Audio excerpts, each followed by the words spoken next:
بس دل کی یہ تمنا تھی کہ بارگاہ میں ایک بار حاضر ہو جاؤں، کیونکہ دہلی کی سرزمین کا اس سرزمین سے بڑا گہرا روحانی تعلق ہے، وہی نسبت مجھے کھینچ کے لے آئی۔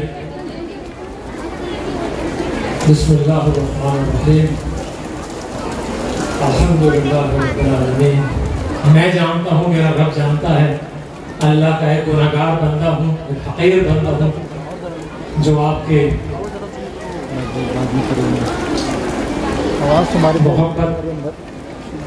محبتوں کا بلاوا آپ کی طرف سے آیا تو آپ کے سامنے حاضر ہوں۔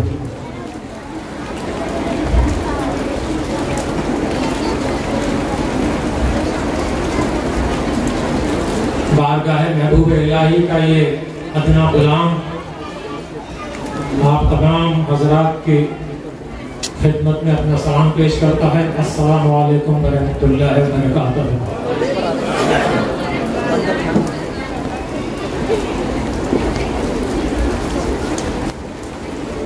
کچھ کہنے کی غرض سے تو حاضر نہیں ہوا، بس دل کی یہ تمنا تھی کہ بارگاہ میں ایک بار حاضر ہو جاؤں، کیونکہ دہلی کی سرزمین کا اس سرزمین سے بڑا گہرا روحانی تعلق ہے، وہی نسبت مجھے کھینچ کے لے آئی۔ ہندوستان کی سرزمین ایک زمانہ قدیم سے صوفیوں کی سرزمین رہی ہے۔ بڑے بڑے اللہ کے ولی بزرگان دین اس زمین پہ پیدا ہوئے، اپنا پیغام محبت لوگوں کو تک پہنچایا اور اس زمین سے رخصت ہوئے۔ کیا وجہ ہے کہ صدیاں گزر گئیں بزرگان دین کو پردہ فرمائے ہوئے، مگر ان کے آستانے، ان کی خانقاہیں، ان کی درگاہیں آج بھی روحانیت کا مرکز بنی ہوئی ہیں۔ کبھی آپ نے غور کیا ہر قوم کا، ہر مذہب کا، ہر طبقے سے جڑا ہوا انسان ان درگاہوں پہ حاضری دیتا ہے، اپنے آپ کو جوڑے رکھتا ہے۔ کیا ہندو، کیا مسلمان، کیا سکھ، کیا عیسائی، کیا یہودی، کیا پارسی، کیا امیر غریب، بادشاہ بھکاری، کیا اچھے برے، سبھی لوگ تو آپ کو ان خانقاہوں میں نظر آتے ہیں۔ کسی مسجد میں نظر نہیں آتے، کسی مندر میں نظر نہیں آتے، کسی گرجا میں نظر نہیں آتے۔ کیا وجہ ہے؟ وجہ ہے وہ پیغام جو صدیوں پہلے بزرگان دین نے دیا۔ زمانے بدلے، حکومتیں بدلی، وقت بدلا، مگر اس پیغام کی چھاپ لوگوں کے دلوں سے کوئی مٹا نہ سکا۔ یہی وجہ ہے کہ آپ کسی صوفی درویش کی درگاہ پہ چلے جائیں، آپ کو ہر قوم، ہر مذہب کا آدمی مرادیں مانگتے ہوئے، منتیں مانگتے ہوئے، قوالیاں سنتے ہوئے، لنگر تقسیم کرتے ہوئے، نیاز فاتحہ کرتے ہوئے نظر آئیں گے۔ یہ تاثیر ہے ان بزرگان دین کی عبادتوں کی۔ سینکڑوں سال پہلے جو عبادتیں کر کے گئے، جو اللہ کے بندوں کی خدمت کر کے گئے، اس کی تاثیر آج بھی ان کے آسمان پر نظر آ رہی ہے۔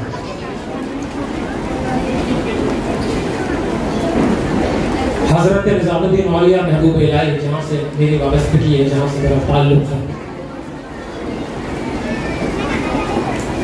میں بتانا چاہتا ہوں کہ ایسی زندگی گزاری بزرگان دین نے۔ رات کا کھانا جب تک نہیں کھاتے تھے جب تک اپنے پڑوس میں ایک چکر نہ لگا لیں کہ کہیں کوئی اللہ کا بندہ بھوکا تو نہیں رہ گیا۔ کئی بار کھانا کھاتے ہوئے رونے لگتے تھے تو مرید فرماتے تھے، سلطان و مشائخ، ہم دیکھتے ہیں کہ جب آپ رات کو کھانا کھانے بیٹھتے ہیں تو آپ کی آنکھوں سے آنسو ٹپکنے شروع ہو جاتے ہیں۔ محبوب الہی فرماتے تھے کہ کبھی کبھی نوالا حلق میں اٹک جاتا ہے تو مجھے ایسا لگتا ہے کہ شاید میرے پڑوس میں کوئی اللہ کا بندہ بھوکا رہ گیا۔ مجھے اس بات کا خوف آتا ہے کہ کہیں اللہ مجھ سے سوال نہ کر لے کہ نظام الدین تو نے تو کھانا کھا لیا، تیرے پڑوس میں میرا ایک بندہ بھوکا رہ گیا۔ محبوب الہی کھانا چھوڑ کے پھر مریدوں کے ساتھ چلتے تھے کہ چلو تھوڑی دور کا ایک چکر لگا کے آئیں، شاید کوئی بھوکا مل جائے، مجھے ایسا لگ رہا ہے کوئی آس پاس بھوکا ہے۔ یہ زندگی تھی محبوب الہی کی، ایسی بے لوث خدمت کی اللہ کی مخلوق کی۔ اللہ ایک اللہ کی عبادت اور اس کے مخلوق کی بے لوث خدمت، اسی کو تصوف کہا جاتا ہے۔ یہ کوئی نیا فرقہ، کوئی دین میں نئی ایجاد یا کوئی نیا سیکٹ نہیں ہے اسلام کا۔ اسلام کیا ہے؟ انسان کو انسان کی غلامی سے نکال کر اللہ وحدہ لا شریک کی غلامی میں لے آنا، یہ اسلام ہے۔ اور اسی مذہب اسلام کی روحانیت کا نام تصوف ہے۔ شریعت جو ماتھے کی آنکھوں سے نظر آتی ہے، قرآن کی شکل میں ہے، احادیث کی شکل میں ہے، جس کو آپ دیکھ سکتے ہیں، پڑھ سکتے ہیں، اسی شریعت کے اندر چھپی ہوئی ایک حقیقت جو آپ اپنی ماتھوں کی آنکھوں سے دیکھ نہیں سکتے، نہ آپ کو راستہ پتا وہاں تک کیسے پہنچے۔ اس بہاری شریعت سے اندرونی حقیقت تک پہنچنے کے راستے کو طریقت کہتے ہیں۔ یہی طریقت، ایک مسلسل سفر، یہی تصوف ہے۔ اب اس میں بہت سے مقامات ہیں، ذکر ہے، فکر ہے، مراقبہ ہے، محاسبہ ہے، توبہ ہے، توکل ہے، الگ الگ مقامات۔ بندہ چلتا ہے، پھسلتا ہے، پھر اس کا پیر اٹھا کے اس کو راستے پر رکھ دیتا ہے، پھر چلتا ہے، پھر پھسلتا ہے، پھر ایک پیر کا اور خان کا کام ہے، پھر اس کو راستے پہ لے کے آتا ہے۔ یہ ہے طریقت کا راستہ۔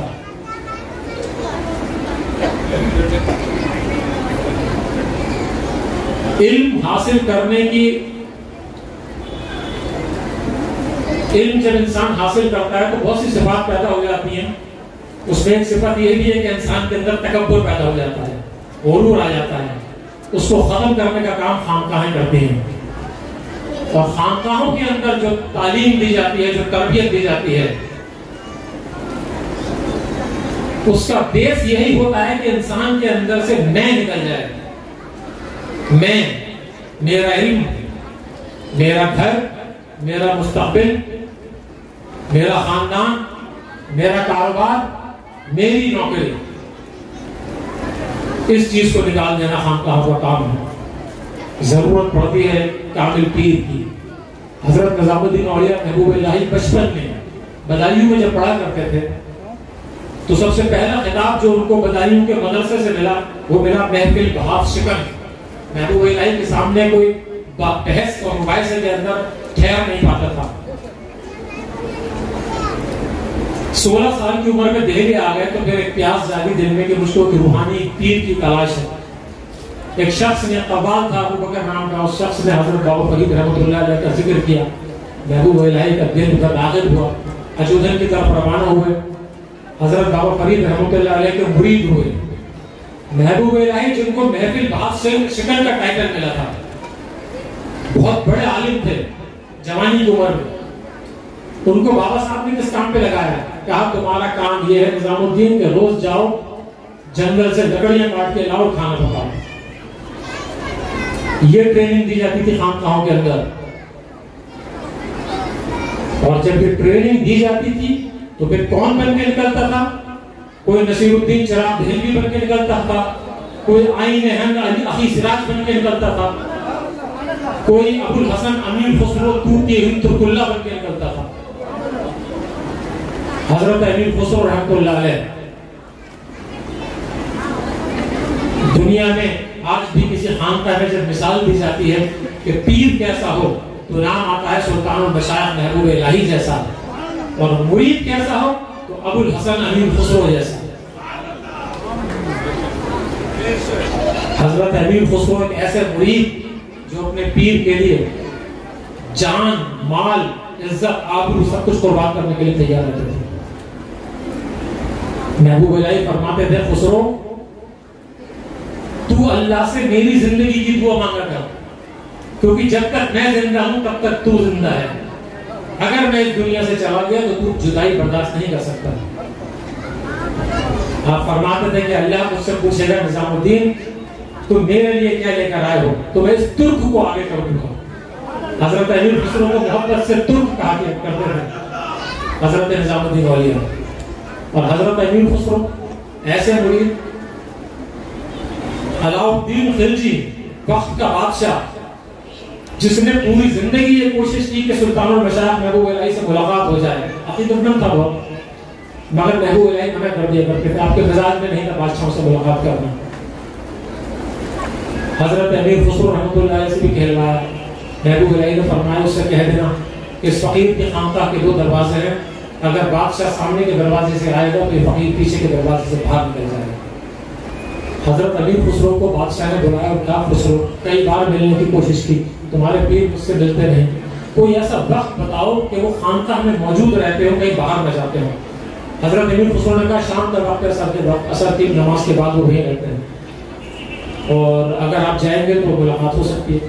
تو بادشاہ نے کہا خسرو یہ تمہارے اور میرے بیچ ایک راز کی بات ہے، میں خاموشی سے خانقاہ میں جاؤں گا، میرے ساتھ چند سپاہی ہوں گے اور میں جا کے قدم بوسی کر لوں گا، یہ بات تم بتانا مت اپنے پیر کو۔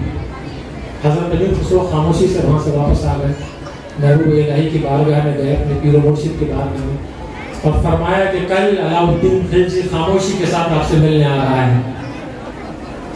حضرت محبوب الہی کو جب پتہ چلا تو آپ ظہر کے بعد مہرولی روانہ ہو گئے، حضرت قطب الدین مختار کاتی کے مزار مقدس پہ جایا کرتے تھا، مگر مقصد یہ تھا کہ کسی طرح بادشاہ سے میٹنگ پرووائڈ کر دی جائے، ملاقات نہ کرنی پڑے۔ بادشاہ شام کو آیا خانقاہ میں، دیکھا حضرت نظام الدین اولیاء محبوب الہی موجود نہیں ہے۔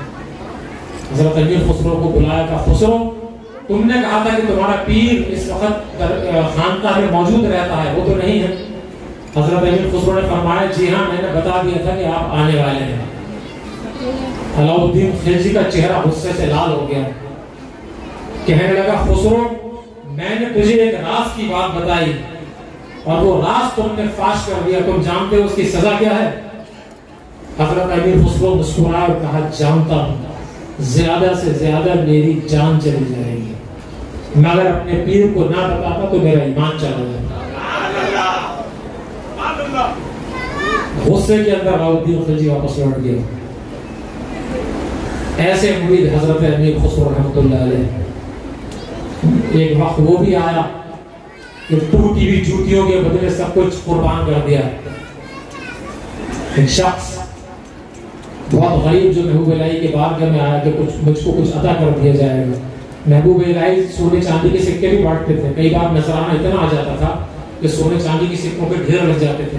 محبوب الہی فرماتے تھے کہ سب کا لنگر بنوا دیا کرتے تھے اور کہتے تھے کہ جو کچھ بچا وہ لوگوں کے برتنوں کے نیچے رکھ دو، میں جانتا ہوں کچھ لوگ ضرورت مند ہیں مگر مجھ سے مانگنے میں شرماتے ہیں۔ تو محبوب الہی کا نام پڑا زری زربخش، سونا چاندی لٹانے والا۔ یہی شہرت سن کے غریب شخص جب محبوب الہی کے بارگاہ میں آیا کہ مجھ کو کچھ مل جائے گا، گھر میں فاتح پڑھتے تھے اس کے، محبوب الہی نے فرمایا اپنے مریدوں سے دیکھو خانقاہ میں کچھ ہے نہیں، کچھ نہیں ہے، سب کچھ بڑھ گیا، کام تقسیم ہو گیا، پیسہ بڑھ گیا۔ محبوب الہی نے فرمایا 2 دن رک جا۔ اس شخص نے کہا مجھے بھی واپس جانا ہے۔ آپ نے فرمایا میری جوتیاں لے جا۔ بڑا مایوس ہوا، خاموشی سے محبوب الہی کی جوتیاں اٹھائیں، ٹوٹی ہوئی جوتیاں، واپس جانے لگا کہ اپنی ماں کو کیا جواب دوں گا، میں یہ سوچ کے آیا تھا کہ میری کچھ مدد ہو جائے گی۔